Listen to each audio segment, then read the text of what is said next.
السلام عليكم ورحمة الله وبركاته. النهاردة هنبدأ سلسلة من الفيديوهات القصيرة بتتكلم عن البراكتس سكريبت، وهناخده خطوة بخطوة من أول إن إحنا إزاي يعني نعرف variables وإيه الأساسيات بتاعة إزاي كتابة السكريبت أو براكتس سكريبت، لحد ما نوصل إن إحنا نعمل كود كامل بيدينا نقدر أستخدمه إن أنا أعمل بيه أناليسيز لأي أوديو فايل يكون موجود عندي.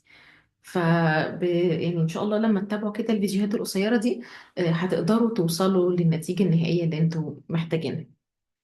طيب الأول إيه هو براكتس سكريبت؟ يعني براكتس سكريبت هو ببساطة هو بيعمل نفس اللي احنا بنستخدمه في برات من مميزاته إن أنا أقدر أستخدمه إن أنا أعمل تحليل للكلام وللصوت البشري بشكل عام، وأطلع منه قيم تقدر تساعدني إن أنا في أي حاجة بعد كده هستخدمها. ممكن أستخدمها في مجال الفورنسيك فوناتكس، ممكن أستخدمها في مجال الثيرابي، في حاجات كتيرة جدا، ان انا افهم الصوت البشري ده الصفات الصوتيه بتاعته عامله ازاي.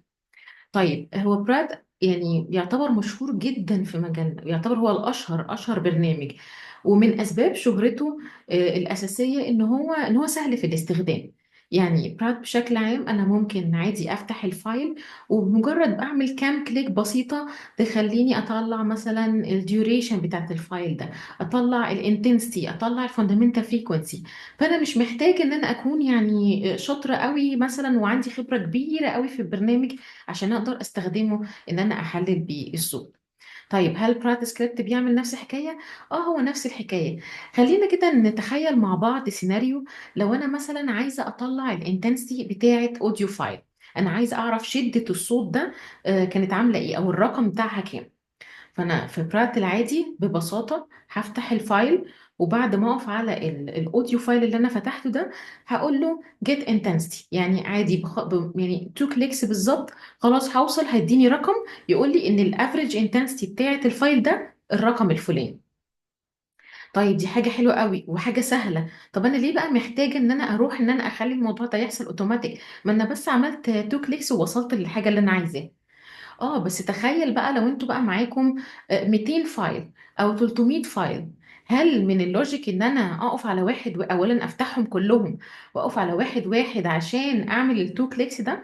طبعا اوفر اول هياخد وقت كبير جدا، وطبعا يعني هو مضيعه للوقت وهتحصل مشاكل كتيره جدا.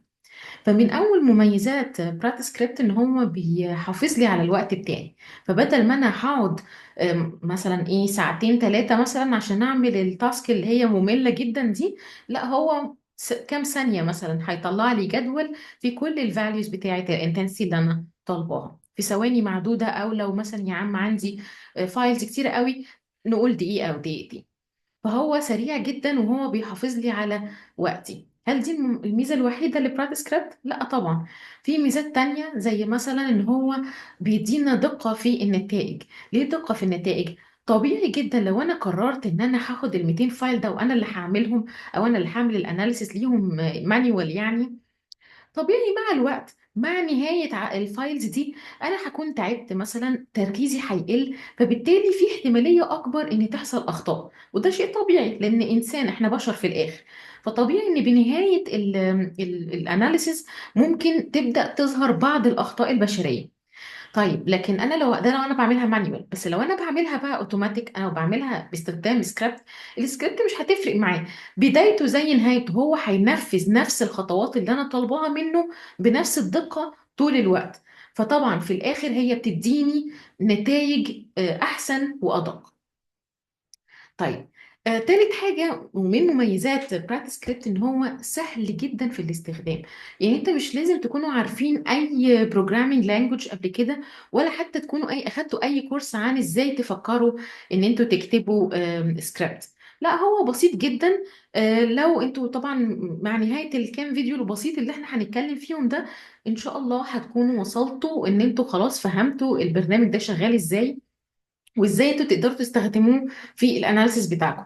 بغض النظر انتوا عندكم قبل كده خلفية في البروجرامينج ولا لا، مش هتفرق خالص لان هو بسيط جدا في الاستخدام.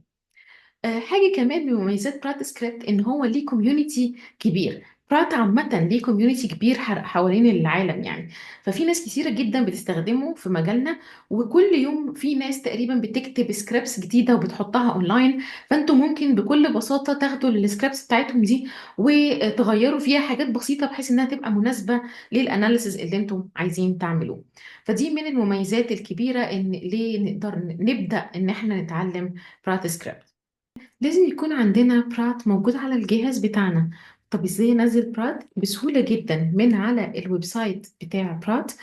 ممكن اداونلود طبعا لو ويندوز او whatever operating system يعني عندي. ولازم انزل اخر نسخة منه. اول حاجة المناسبة طبعا للاوبريتنج سيستم اللي انا عايزاه. بس هو عادة هيقول لك يعني اني واحد فيهم هو الريكومندد ليك. فساعتها ممكن تنزله، ومجرد ان انت خلاص دبل كليك ممكن يفتح معاك. زي ما احنا شايفين لو في صفات تانية او في يعني حاجات عايزين نقراها، ممكن تقروا الشرح اللي هم كاتبينه ان انت ازاي تنزل براد ده لو عندك مشكلة فيه. ولكن انا اظن ان محدش هيواجه اي مشكلة في ان هو ينزل براد. بعد ما نزلناه ممكن نفتح هنا هنلاقي ان هو مجرد ما افتحه هتظهر لي التو ويندوز دول. ولو احنا طبعا متعودين على برات، وده طبعا يفضل ان انتوا تكونوا عارفين برات بيعمل ايه مانيوال قبل ما تتجهوا ان انتوا تتعلموا السكريبت. فطبعا دي الايه الويندوز او الاوبجكت ويندوز بتاعته اللي هي اوبجكت ويندو. ودي البيكتشر ويندو اللي انا برسم فيها. فطبعا عاده احنا بنقفلها مش بنستخدمها قوي. طيب انا هفتح منين اللي هو انا عايزه اكتب نيو سكريبت مثلا؟ نيو سكريبت ببساطه انا هنا مثلا بالنسبه لي الجهاز بتاعي ماك. فبيتفتح من هنا من برات. انا هلاقي فيه نيو سكريبت. او طبعا اوبن سكريبت ده لو انا عندي اوريدي سكريبت موجود عندي وانا عايزه افتحه في برات. فانا طبعا لسه ما عنديش، فانا هعمل اللي هو نيو سكريبت. وانس ان انا عملت كده هيتفتح لي اهو مكان اديتور ان انا اكتب فيه. ده اللي بكتب فيه السكريبت بتاعي وهو بيتنفذ. طبعا ناخد بالنا حاجة مهمة جدا، ان براد مش بيعمل سيف اوتوماتيكلي. انا لازم انا اعمل سيف لكل حاجة انا بعملها. يعني انا لو مثلا فتحت اوديو فايل وعملت بعض التغييرات فيه، لازم اخد بالي ان انا قبل ما اقفل البرات بشكل عام ان انا اسيف الحاجه اللي انا عملتها. نفس الحكايه في السكريبت. انا دلوقتي فتحت نيو سكريبت، بس هو على فكره الفايل لسه ما اتعملوش كرييت في الكمبيوتر بتاعي يعني. فانا لازم اخد بالي طبعا ودايما اسيف عشان الحاجه بتاعتي ما تضيعش.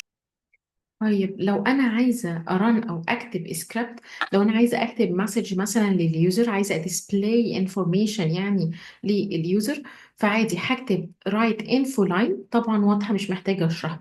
اكتب انفورميشن يعني في شكل لاين لليوزر. اكتب له ايه؟ اي حاجه لازم تكون between quotes، لان ده string، ده نص، ده تكست. فبحطه له عشان برات يعرف ان ده كده ده string، مش variable مثلا انا بعرفه او حاجه كده. وجواه كاتبه ان هو hello it's my first script. طيب انا لو عملت run، انا ممكن اسلكت بس السطر ده بس، واقول له run selection. run selection بتعمل ايه؟ ببساطة جدا هو whatever اللي انا عامله له selection هو دوت اللي هيشتغل، وباقي السكريبت مش هيحصل له حاجة. دي بتحصل امتى؟ لما انا لسه بكون بجرب مثلا حاجة معينة في وسط السكريبت، فانا عايزة اعمل run لجزء واحد بس مش للسكريبت كله. فانا ساعتها بعمل run selection. لكن هنا مثلا في السكريبت اللي قدامي ده هو ما فيهوش غير اساسا لاين واحد يعني.